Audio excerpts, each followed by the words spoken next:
जीवन दुख है, फिर भी आदमी जागता नहीं। जीवन के नरक के बावजूद भी आदमी जिए किस तरह चले जाता है, जरूर विचार उठता है। इतना दुख है, बुद्ध पुरुष चिल्ला चिल्ला कर कहते, मकानों की मुड़ेर पर चढ़ के कहते कि दुख है, जीवन दुख है, जागो। लोग बुद्धों की सुन लेते, उनके चरणों पर 2 फूल भी चढ़ा देते कि महाराज ठीक ही कहते होगे, मगर अभी मैं जल्दी में हूं दुकान जाना, अभी मैं जल्दी में हूं चुनाव लड़ना, अभी मैं जल्दी में हूं विवाह करना। इस सब से निपट लूं, फिर कभी आऊंगा, निश्चिंत होकर जरूर आऊंगा, चरणों में बैठूंगा, सुनूंगी। आप कहते तो ठीक ही कहते होंगे, लेकिन तुम्हारी आंखें कहती हैं कि बुद्ध ठीक नहीं कह रहे, तुम्हारे प्राण कहते हैं कि बुद्ध ठीक नहीं कह रहे। तुम्हें अभी जीवन में आशा है, तुम सोचते हो कि हां, माना कि अब तक जीवन में दुख पाए, लेकिन कल भी पाऊंगा। ऐसी क्या अनिवार्यता है, कल चीजें बदल भी सकती। आज तक हारा, कल जीत भी सकता हूं। आज तक नहीं मिला, कल मिल भी सकता है। नहीं मिला इसका कारण यही होगा कि मैंने ठीक से प्रयास नहीं किया। नहीं मिला इसका कारण यही होगा कि मैंने अपने सारे जीवन को दांव पर नहीं लगाया। नहीं मिला तो इसीलिए कि दूसरे ज्यादा चालबाज थे, पा गए, मैं सीधा साधा आदमी था, खड़ा रह गया। कल जुगत बिठाऊंगा, यत्न करूंगा, कल सब दांव पर लगाऊंगा। कल की आशा चलाए जाती और कल कभी आता नहीं, और आशा मिटती नहीं। दुख तो है सभी के अनुभव में, लेकिन अनुभव पर आशा की विजय होती। अनुभव तो अतीत का है, आशा भविष्य की है, ये खूबी है। अनुभव अतीत का, अतीत तो हो गया, ठीक। ये कैसे माने कि हमारा भविष्य हमारे अतीत की ही पुनरुक्ति होगा? मन मानने को नहीं होता कि हमारा भविष्य। हम बच्चों को कहते भी, गजनी का मोहम्मद भारत आया, वो 17 बार हार गए। 17वीं बार हार के जब वो भाग गया था और एक गुफा में छिपा बैठा था, तो उसने देखा एक मकड़ी जाला बुन रही।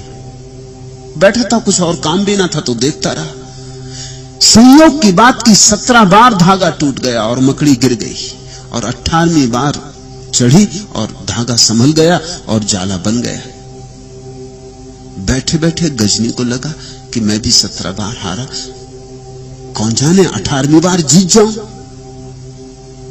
मकड़ी नहीं हारी, मैं क्यों हार गया हूं? उठाया, बाहर निकल आया, फिर जूझ पड़ा।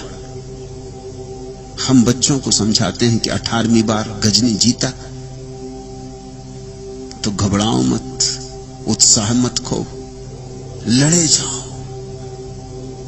लेकिन हम कभी ये नहीं पूछते कि गजनी जीत के भी क्या जीता। जो हार के हालत थी, क्या जीत के बदली? क्या गजनी सुखी हुआ? क्या गजनी ने आनंद जाना? क्या गजनी ने आत्मा पहचानी? क्या गजनी को समाधि का सुख मिला? मिला क्या? हारकर जैसा मरता और धूल में गिरता, वैसा ही जीत के भी मरा और धूल में गिरा। तो जीत जीत थी कहां? जीत में जीत कहां है? हम उदाहरण देते हैं लोगों को, क्योंकि हम सभी को महत्वाकांक्षा में चलाए रखना चाहते हैं। स्कूल में शिक्षक समझाते हैं, हारो मत, आज हार गए कल जीतोगे।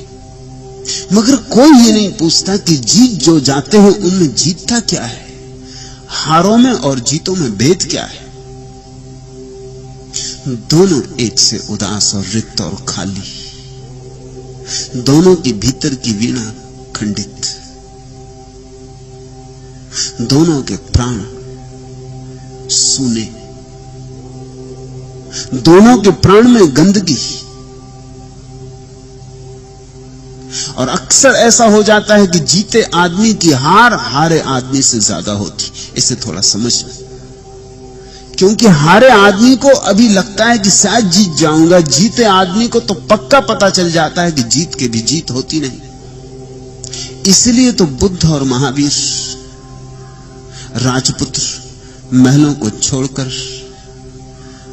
साम्राज्यों को छोड़कर चले गए, क्योंकि देखा कि महलों में भी महल नहीं है और धन में भी धन नहीं है और यश में भी कुछ मिलता नहीं। सब कोरी बातचीत है, सब अफवाहें हैं।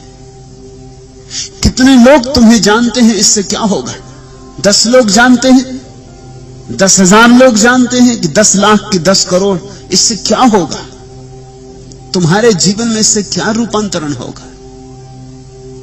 तुम कैसे बदल जाओगे इस बात से कि बहुत लोग तुम्हें जानते हैं? यश से भी क्या होता है? भीतर तो आदमी दरिद्र का दरिद्र, धन मिले तो दरिद्र, यश मिले तो दरिद्र, पद मिले तो दरिद्र।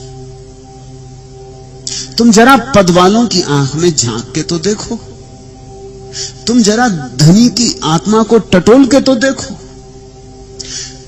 तुम जिनको विजेता कहते हो जरा उनकी हार को तो देखो, वे किस बुरी तरह हार गए। लेकिन आशा है, 1 2 नहीं 26 दिए एक एक कर जलाए मैंने।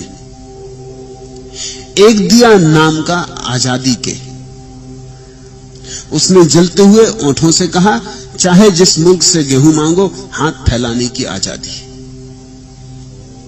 एक दिया नाम का खुशहाली के, उसके जलते ही ये मालूम हुआ कितनी बदहाली है। पेट खाली है मेरा, जेब मेरी खाली। एक दिया नाम का यकजगती के, रोशनी उसकी जहां तक पहुंची, कौम को लड़ते झगड़ते देखा, मां के आंचल में है जितने पैबंद, सबको एक साथ उघड़ते देखा। दूर से बीबी ने झल्ला के कहा, तेल महंगा भी है, मिलता भी नहीं, क्यों दिए इतने जला रखे? अपने घर में न झरोखा न मुंडेर, ताक सपनों के सजा रखे। आया गुस्से का एक ऐसा झोंका, बुझ गए सारे दिए। हम मगर एक दिया नाम है जिसका उम्मीद झिलमिलाता ही चला जाता है। उम्मीद, आशा, कल्पना, आने वाला कल बीते कल से भिन्न होगा, जो आज तक नहीं हुआ कल होगा। ऐसी आशा को संजोए आदमी चलता जाता है। इसलिए दुख भी है और फिर भी आदमी जागता नहीं। एक दिया नाम जिसका उम्मीद, जितने जल्दी ये दिया बुझ जाए उतना अच्छा। जितने जल्दी तुम आशा के पार हो जाओ उतना अच्छा। मुझसे लोग सन्यास की परिभाषा पूछते, उनसे मैं कहता हूं आशा के जो पार हो गए। तुम थोड़ा चौंकोगे, अष्टावक्र ने भी यही परिभाषा की है।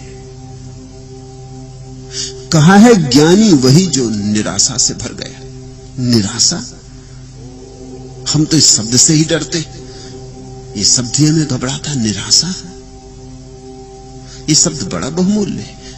निराशा, जिसकी अब कोई आशा नहीं, जिसने सब देख लिया, सब पहचान लिया, आशा का दिया जिसका बुझ गया, जिसकी आंख खुल गई और जिसने देखा कि यहां रेत ही रेत है, इस रेत से तेल निकाला ना जा सकेगा, यहां रेगिस्तान ही रेगिस्तान है, यहां कोई मरुद्यान नहीं, और जो दिखते थे मरुद्यान वे भी मेरी कल्पनाएं थी।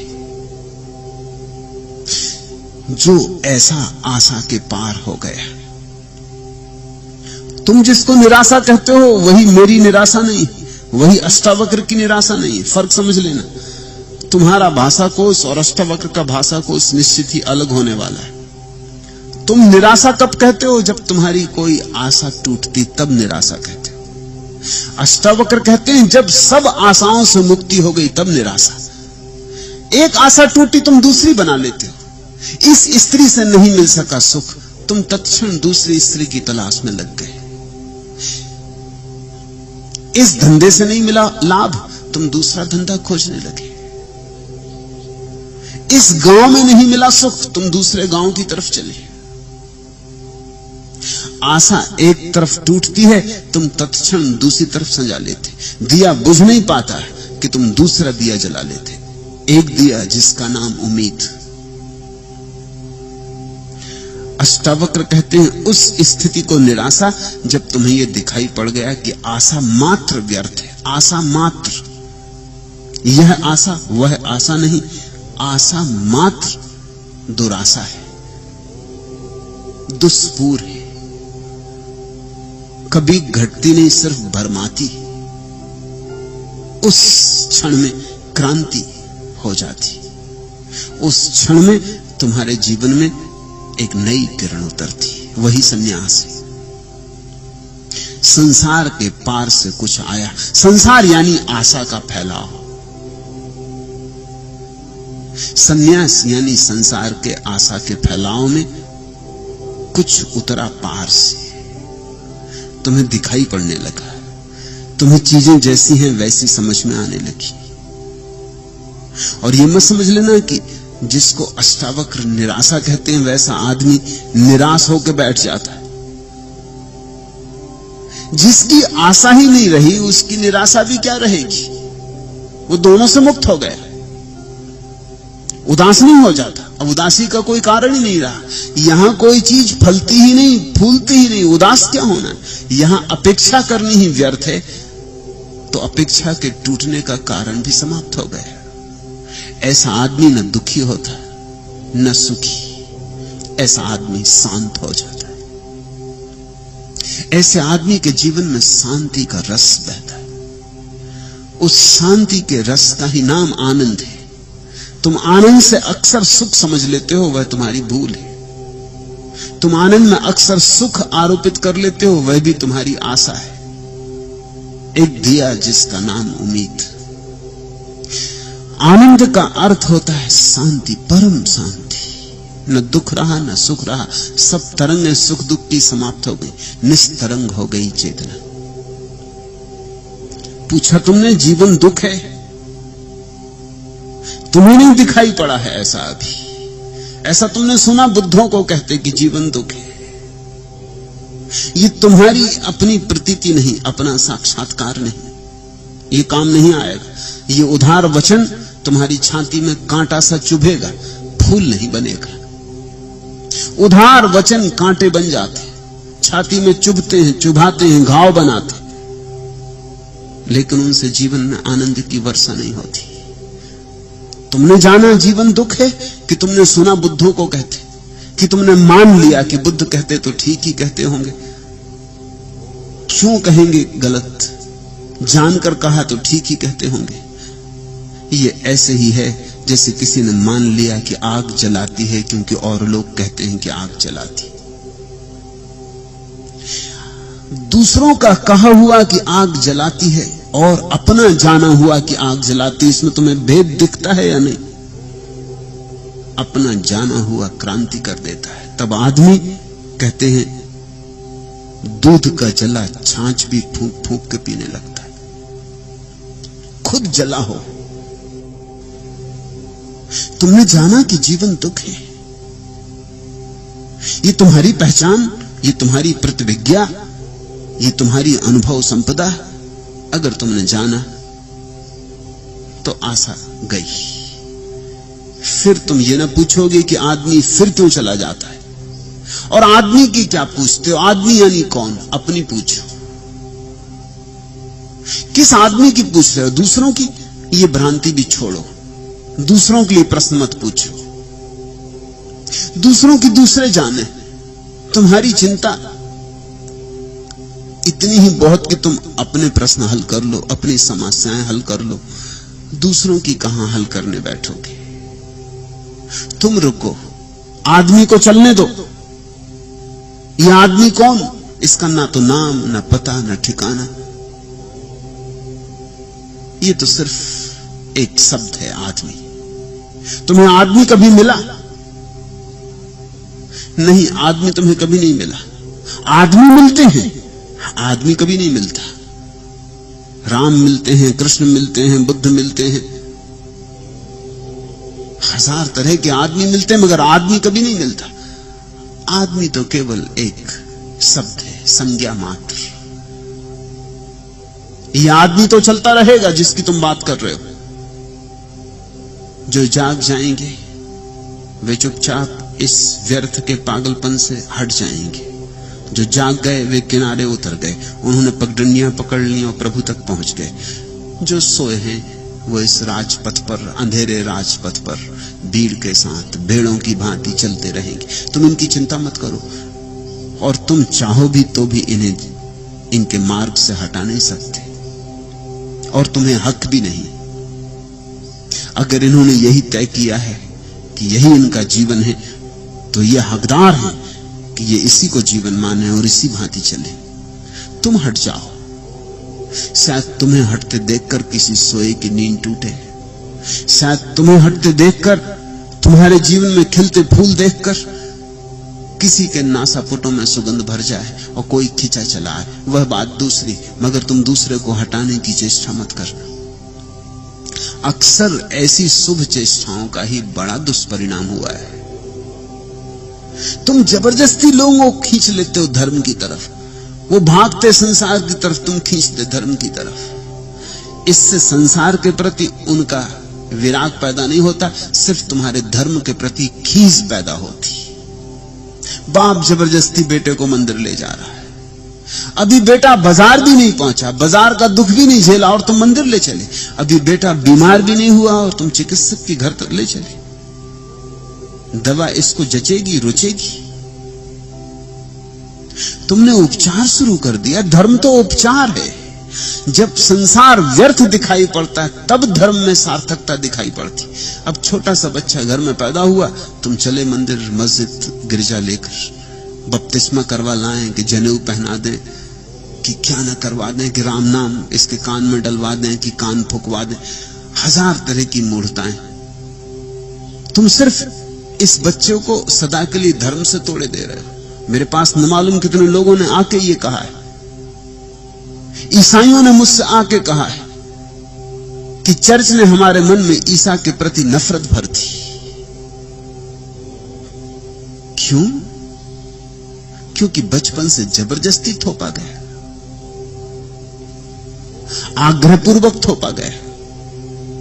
मुल्ला नसरुद्दीन ने अपने बेटे से बोला कि तू जा, ये मटकी ले जा और कुएं से पानी भर ला, और इसके पहले कि जाए जरा मेरे पास आ। और जब वो उसके पास आया तो उसने जोर का तमाचा उस लड़के को मारा। एक मेहमान घर में बैठे थे, वो तो कुछ समझी नहीं ये राज। उन्होंने कहा भाई ये हद हो गई, अभी बेटे ने कोई कसूर भी नहीं किया, मैं घंटे भर से यहां बैठा हूं, ये चांटा किस बात का? मुल्ला ने कहा ये चांटा इस बात का कि घड़ा मत फोड़ना।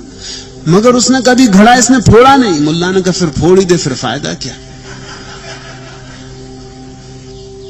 मगर अगर बेटे में थोड़ी भी प्राण होंगे तो जरूर फोड़ के आएगा, फोड़ना ही पड़ेगा। अगर बेटा बिल्कुल गोबर गणेश हो तो बात अलग, नहीं तो बेटा निश्चित जाके इस घड़े को फोड़ देगा कुएं पर। ये तो हद हो गई। अभी घड़ा फोड़ा नहीं और सजा मिल गई, अभी बीमारी न थी और दवा मिल गई। तुम्हारे मंदिर मस्जिद तुम्हारे मन में धर्म के प्रति आदर पैदा नहीं कर पाते, अनादर पैदा करवाते। मंदिर और मस्जिद तो किसी को खोजते हुए जाना पड़ता है, बड़ी लालसा से, बड़ी अभीप्सा से। मंदिर और मस्जिद को तो टटोलना पड़ता है, सरक सरक कर। जीवन के अनेक अनेक कष्ट और कांटों को झेलकर मंदिर का फूल दिखाई पड़ता है, नहीं तो नहीं दिखाई पड़ता। जीवन के अंधेरे में खूब भोग कर भुक्त भोगी को ही मंदिर का दिया जलता हुआ दिखाई पड़ता है। जिसने जीवन का अंधकार नहीं देखा उसको तुम मंदिर के दिए की तरफ ले चले। जिसने अंधकार नहीं जाना उसे प्रकाश का अनुभव कैसे होगा? तो मैं तुमसे कहना चाहता हूं कि तुम्हें अगर जीवन में दुख दिखाई पड़ गया है तो तुम फिक्र छोड़ो औरों की, तुम उतरो, तुम डुबकी लो, तुम आशा का जाल तोड़ो, तुम जागो। बस वही एक दिया तुम्हें बुझाना होगा, और उस एक दिए के बुझाते ही सूरज निकल आएगा। एक दिया नाम जिसका उम्मीद, उस एक दिए को तुम बुझा दो और अचानक तुम पाओगे सुबह हो गई। इधर आशा का दिया बुझा, उधर आत्मा का सूरज निकला।